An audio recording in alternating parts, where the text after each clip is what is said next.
So there I was, just drawing some funny little furry characters on my computer, making this week's plans to appease the YouTube gods, when out of nowhere, DreamWorks walks in and just casually drops the trailer for Kung Fu Panda 4 on a Wednesday morning? Hello. Yes, daddy, please.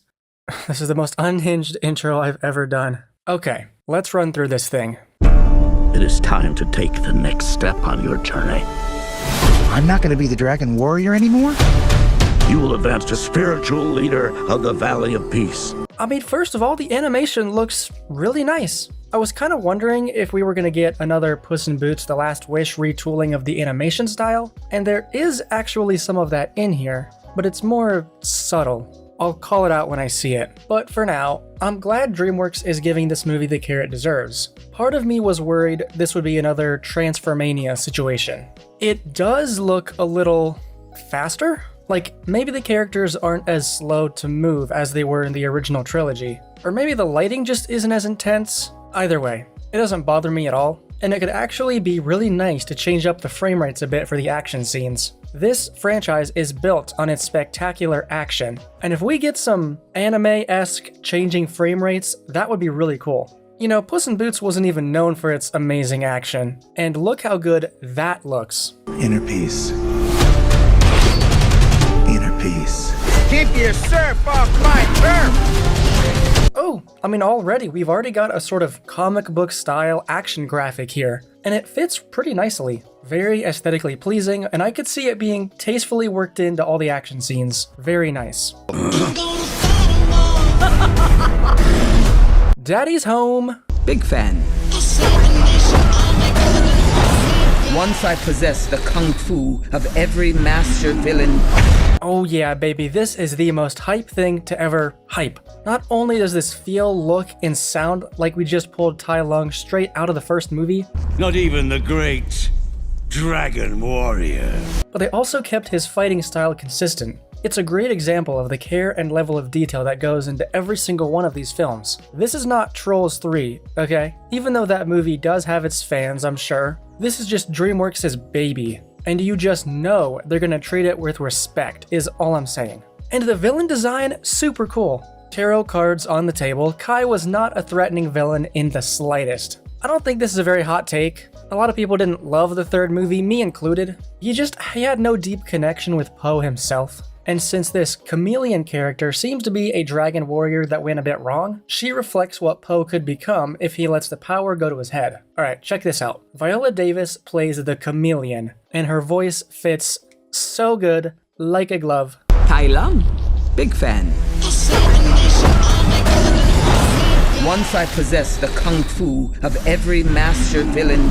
Kung Fu Panda's villains are usually elevated to the next level by their voice actors. And I love Cave Johnson as much as the next guy. He's great in everything he's in, but he just didn't really sell me on Kai in the last movie. Viola Davis is really selling me the chameleon. If that makes sense, I don't know. It's giving Lord Shen vibes, just a tiny bit, and that's all I need.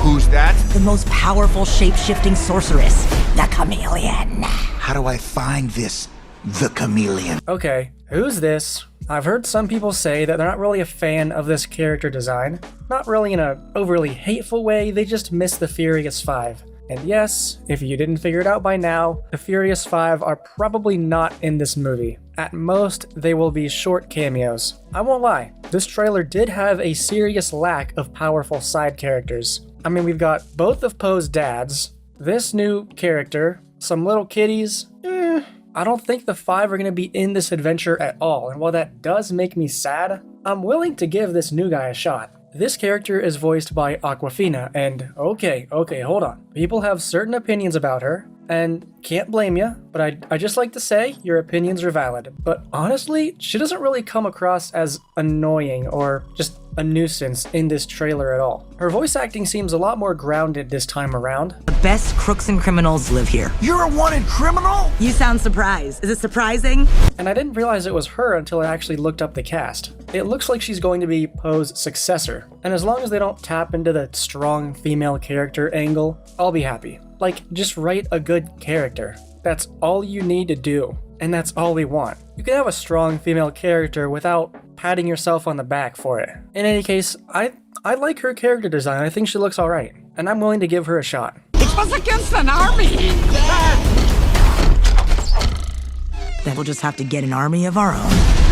Now, I can't explain why, but as soon as I saw this visual gag, it really got my hopes up. This seems like a joke the first movie would have made, with lots of slapstick that just works for some reason. Now you kids be careful of those fireworks. Violence makes our tummies tingle. This movie, you can tell by this point, it's not going for a very serious tone, which I know a lot of people will take issue with. But the trailers for the other movies were very fun and funny, and then in the movie, there was a layer of nuance underneath it that gave us Lord Shen, Tai Lung, even Kai, was menacing to some extent, just not as much as the other two. So this movie, this trailer, could very well be a misdirect. And I'm down for it to go in a comedy route, but I would still like to see some emotional beat-ups in this movie, if that makes sense. The best crooks and criminals live here. You're a wanted criminal? You sound surprised. Is it surprising? I love this direction they decided to take this character. I'm a huge sucker for the typical bad guy becomes the good guy trope. You know, I'm not getting those basic side character vibes. It sounds like she'll have to come to terms with her past before she can move on to something greater. Speaking of which, this trailer looks great and all, but I'm still not sure what the emotional center of this movie will look like. What's Poe gonna go through?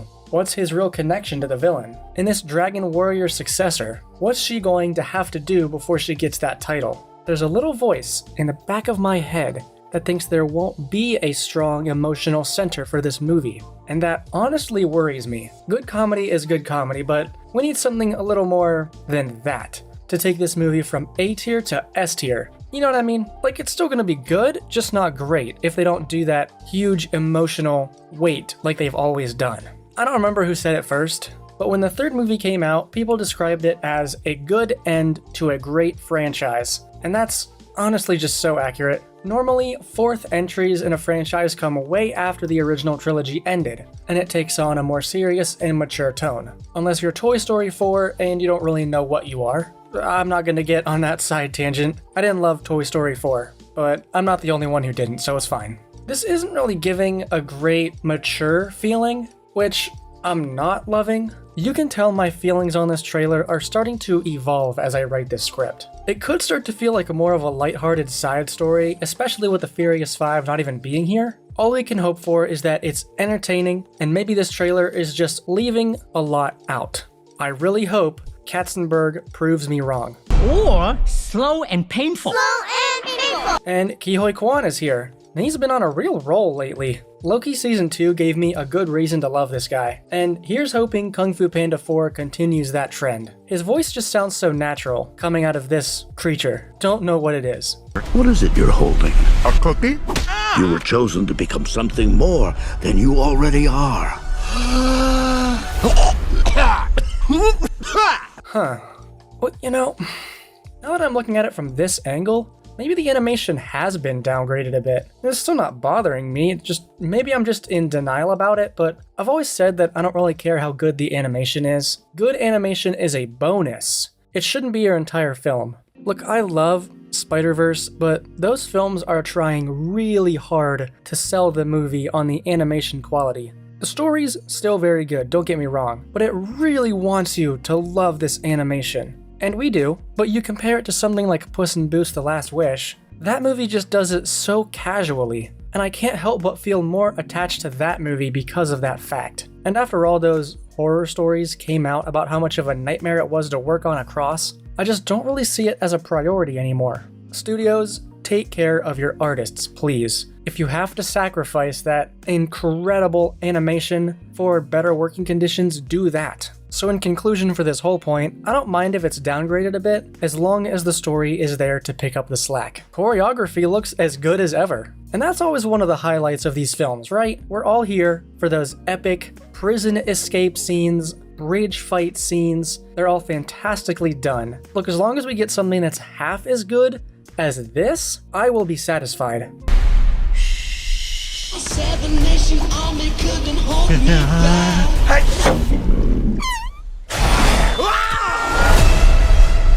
And that is what I mean by stylized. It's a fart joke, but it's still stylization. This looks really cool, even though it's sort of atypical. I have faith that DreamWorks is the studio that's gonna make it work. They don't make cheap sequels. Except for that one time, as someone in our Discord pointed out, but Shrek the Third can die in a hole. But Kung Fu Panda 4 will be different. Then watch the movie come out and it's garbage, because that's never happened to me before. So, in conclusion, I am thoroughly hyped. Sure, some things might look a bit different this time around, and the Furious 5 being gone has a lot to do with that, but this doesn't look bad by any stretch of the imagination, unless you actually think that, which is totally valid as long as you can back up your argument with facts and logic. Don't let me down. That stylized fart shows that at least one person in this movie gave a donk about it. I trust Jack Black's judgment, and if he was willing to come back for this, I'm willing to pay an absorbent price for a ticket to see it with my buddies. So those were my thoughts on the Kung Fu Panda 4 trailer. Let me know in the comments, does it look good to you, or were you expecting something a bit, richer? I will say this, I was kind of hoping for a more distinct color scheme for this installment, but it's just a minor point. I'm still totally digging the vibe. So thank you for watching this Tai Lung thirst trap all the way to the end. My name is Candles, and I'll see you in the next one.